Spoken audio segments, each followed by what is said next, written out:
Talk about a win that one of our clients have had against the ATO, and this is in regards to PAYG instalments.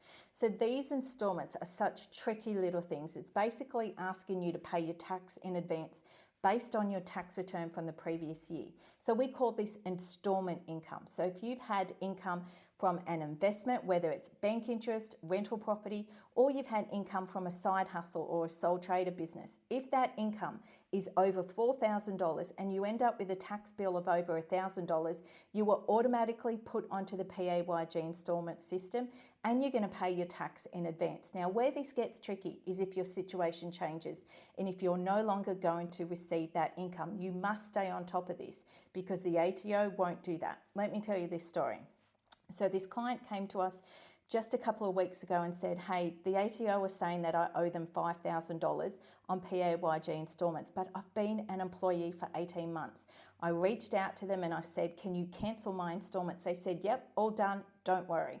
But what he didn't realise was they cancelled the PAYG installments moving forward, but they did not delete the one for July to September amounting in nearly $5,000.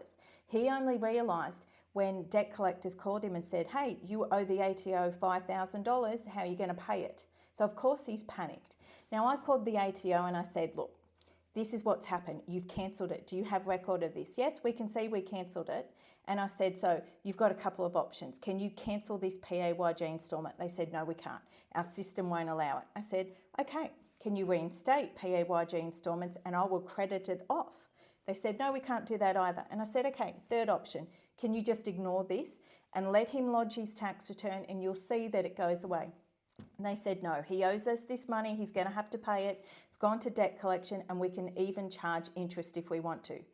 I reminded them at this stage that this is not a real debt. This is based on something that does not exist anymore. You're asking for tax in advance that is not even earning this income. So I called again, spoke to someone else and said, I'm not going to take no for an answer. This is your system. You need to have the option to opt out of this or fix it.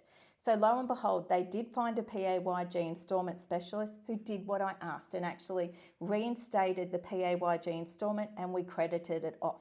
Moral of the story. Number one, don't take no for an answer when it comes to PAYG installments. Stay on top of this. If your situation changes, make sure that you do reduce it down or remove it altogether or even increase it if you're going to have more of a tax debt. But please check your MyGov or reach out to your tax agent to ensure that there's nothing sitting there that's going to bite you in the bum.